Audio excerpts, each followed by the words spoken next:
राजनीति में वोट सबसे ज्यादा जरूरी है, लेकिन इसमें भी कोई दो राय नहीं कि देश होगा तो वोट पड़ेगा। वोट के लिए देश हित पर चोट का विश्लेषण आज वाकई बहुत महत्वपूर्ण है। मैं एक एक करके एक एक पॉइंट के जरिए आपको समझाने का प्रयास करूंगा कि आखिरकार वोट के लिए देश हित पर चोट क्यों है। ये आतंकियों को कवर फायर देना देश की सुरक्षा के साथ खिलवाड़ है। आतंकियों में धर्म की गिनती करना बेहद खतरनाक सोच है। अमनतुल्ला खान ने जो बयान दिया, इसके ऊपर उन पे बड़ी कार्रवाई होनी चाहिए। आम आदमी पार्टी को उनको पार्टी से निकाल देना चाहिए। आतंकियों का सिर्फ धर्म एक होता है, का एक धर्म होता है मानवता पर हमला। कसाब की अगर हम बात करें तो कसाब को सजा धर्म नहीं बल्कि उसके बुरे कर्म के चलते मिली है। क्या वोट के लिए देश हित से समझौता किया जा रहा है? आखिरी पॉइंट के साथ मैं इस डिबेट को ओपन करता हूं। मेरे साथ बात करने के लिए आज की इस चर्चा में कई मेहमान हैं। मेरे साथ आज की इस चर्चा में जुड़ रहे हैं भारतीय जनता पार्टी के प्रवक्ता डॉक्टर संबित पात्रा, कांग्रेस के नेता प्रवक्ता, मुंबई के कांग्रेस के वर्किंग प्रेसिडेंट वाइस प्रेसिडेंट चरण सिंह सापड़ा साहब, मेरे साथ शादाब चौहान है इस चर्चा में, उनका भी अभिनंदन है, जो कि शांति की पार्टी यानी पीस पार्टी के नुमाइंदे हैं। मेरे साथ इस चर्चा में प्रोफेसर संगीत रागी हैं, संघ के जानकार हैं और राजनीतिक विश्लेषक भी हैं। मेरे साथ डॉक्टर तस्लीम रहमानी भी हैं, एमपीसीआईपी के और एसडीपीआई के। आप तमाम लोगों का अभिनंदन है। लेकिन इस चर्चा की शुरुआत मैं आपसे करना चाहता हूं चरण सिंह सापड़ा, और मैं आपको 1 मिनट का वक्त देता हूं। मैं आपसे जानना चाहता हूं, चलिए, राहुल गांधी ने माता भगवती और माता दुर्गा के लिए जो शब्द बोले वो बोले, लेकिन राशिद अलवी, उन पर आप कुछ नहीं कह सकते, लेकिन राशिद अलवी ने जो कहा कि चुनाव से पहले आतंकी पकड़े जाते हैं, क्या आपको लगता है यह देश हित में है? और राशिद अलवी जी तो आपके बड़े एडवाइजर हैं, बड़े नेता भी हैं। देखिए अमीश जी, मैं आपको थोड़ा सा करेक्ट करना चाहूँगा। राशिद अलवी जी का जो बयान है वो उनका व्यक्तिगत बयान होगा, वो कोई कांग्रेस पार्टी का बयान नहीं है।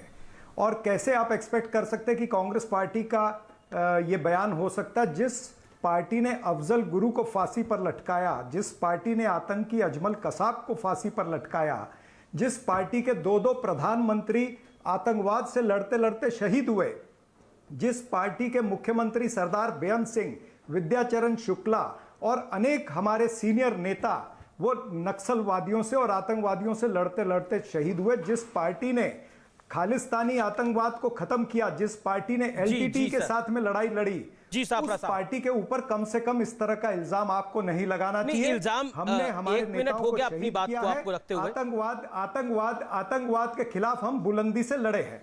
ठीक है, आप कहते हैं कि मैं 30 सेकंड का मौका और देता हूं, फिर संबित जी आपके पास आऊंगा। मैं आपको आप बोलते हैं कि राशिद अलवी का बयान ऑफिशियल बयान नहीं है। राहुल गांधी जो माता के बारे में बोलते हैं, जो मां दुर्गा, जो शक्तियों के बारे में बोलते हैं, वो बयान को बहुत अलग तरीके से पेश किया जाता है। वो ऐसा बोल नहीं रहे हैं, लेकिन पब्लिक ने सब सुना। ऐसा क्यों? ऐसा क्या होता है कि कांग्रेस का कोई भी बयान ऑफिशियल नहीं होता लेकिन सब ऑफिशियल होता है? एक तरफ राहुल गांधी माता वैष्णो देवी के द्वार जाते हैं तो दूसरी तरफ राशिद अलवी ये बयान दे देते हैं। क्या आपको लगता नहीं है कि पब्लिक भी सब समझती है सापड़ा साहब? मतलब ये कह देना कि अब राशिद अलवी का बयान उनका अपना बयान है, चिदंबरम का बयान उनका अपना बयान है, शशि थरूर का बयान उनका अपना बयान है, यहां तक कि राहुल गांधी का बयान भी उनका अपना बयान है। तो मैं जानना चाह रहा हूं कांग्रेस का बयान क्या है? फिर कांग्रेस की सरकार ने अगर राम को काल्पनिक कह दिया, वो भी कांग्रेस की सरकार का बयान था, उससे कांग्रेस का कोई लेना देना नहीं है। तो कांग्रेस का लेना देना किस चीज से है, मैं जानना चाह रहा हूं। 30 सेकंड 40 सेकंड में जरा राहुल गांधी की जो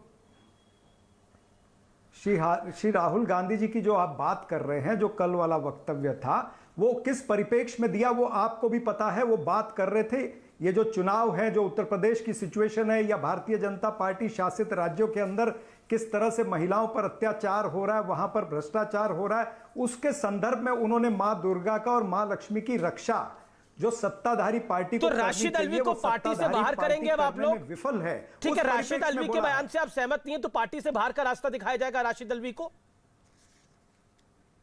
देखिए, राशिद अलवी जी का बयान मैंने अभी पहली बार ही आपके टीवी चैनल पर सुना है। निश्चित रूप से इसके ऊपर पार्टी ने तो सुना होगा, पार्टी तो लगातार काम करती है। पार्टी इस पल पल की जानकारी सोनिया जी के पास, राहुल जी के पास जाती होगी कि उनके नेता क्या बोल रहे हैं। और राशिद अलवी कोई छोटे नेता नहीं है, एडवाइजर भी हैं जहां तक मेरी जानकारी है।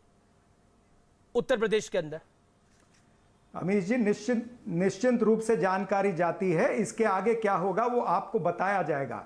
लेकिन सवाल ये है कि जो बयान कांग्रेस पार्टी का है ही नहीं, उसके ऊपर हम वक्तव्य आप हमारे से मांग रहे हैं। आप मान रहे हैं गलत बोला राशिद अल्वी ने, हमारी निकल गई, ठीक है, आप मान रहे हैं गलत बोला राशिद अल्वी ने।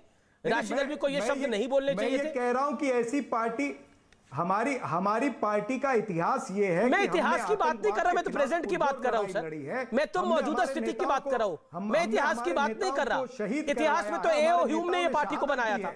मैं तो इतिहास की बात ही नहीं कर रहा। इतिहास में तो महात्मा गांधी भी कांग्रेस के साथ जुड़े थे। इतना पुराना इतिहास भी मैं नहीं बोल रहा। इतिहास में तो महात्मा गांधी भी इस पार्टी के साथ जुड़े थे। इतिहास में तो महात्मा गांधी ने बोला था आजादी के बाद अब कांग्रेस डिसॉल्व हो जानी चाहिए।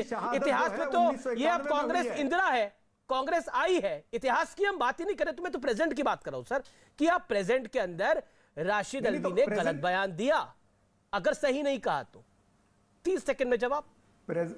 प्रेजेंट के अंदर ही मैं कह रहा हूं कि जिस पार्टी का इतिहास शहादतों का है, जिस पार्टी का इतिहास आतंकवाद से लड़ने का है, इस बयान से आप अलग भी नहीं होना चाहते। ने शहादतें दी है आतंकवाद से लड़ते लड़ते, उस पार्टी को आप किस तरह से बयान के साथ में जोड़ सकते हैं? मैं नहीं जोड़ रहा, मैं कौन होता हूं चापड़ा साहब जोड़ने वाला? राशिद अल्वी ने बयान दिया है, ये स्टेटेड दिस। हाँ, तो ठीक है, दिया होगा, उनका व्यक्तिगत बयान है। लोकतंत्र में अधिकार है ना उनको बयान देने का। व्यक्तिगत बयान है, उसका ठीक है, संबित पात्रा, आप लोकतंत्र में उनका वो अधिकार भी छीन लीजिए, क्या करेंगे? हाँ बिल्कुल, लोकतंत्र में आतंकवादियों की पैरवी का अधिकार कैसे छीना जा सकता है? लोकतंत्र के नाम पर आतंकवादियों को बचाव आंदोलन चलाना चाहिए तमाम पॉलिटिकल पार्टीज को। अगर उनको ऐसा लगता है तो आप कह रहे लोकतंत्र में यह अधिकार भी छीन लेना चाहिए। लोकतंत्र के नाम पर आप बोलेंगे आतंकी जो है उनको वो बेचारे हैं और सुरक्षा कर्मी जो उनको पकड़ रहे हैं वो गलत है, तो सर मैं तो ऐसे बयान के साथ नहीं हूं। कोई देश प्रेमी उनके साथ खड़ा नहीं होगा, कोई देश प्रेमी उनके साथ खड़ा नहीं होगा। ठीक है, आपने अपने वक्तव्य को रखा, आपने बोला लोकतंत्र में अधिकार है, ठीक है, मैं इसी बात को साथ आगे बढ़ता हूं। संबित पात्रा, अब लगभग सर 6 मिनट हो गए आपके साथ, मुझे 5 मिनट तो हो ही गए अगर मैं सही हूं तो। संबित पात्रा जी, लोकतंत्र में सबका अधिकार है, तो एसटी हसन भी बोल रहे हैं, तो राशिद अल्वी भी बोल रहे हैं, आम आदमी पार्टी के आमंतुल्लाह खान भी बोल रहे हैं, लोकतंत्र में सबको अधिकार है। आपको भी अधिकार है अब्बा जान, आप लोग बोलते हैं सबको अधिकार है लोकतंत्र के अंदर, तो लोकतंत्र की इस बेला पे हर चीज को चढ़ा दिया जाए, तकलीफ क्यों है? देखिए अमीश जी, अभी 6 मिनट हुआ और 6 मिनट में ही बड़ा मुश्किल हो गया। आप सोचिए 70 साल में क्या हुआ होगा।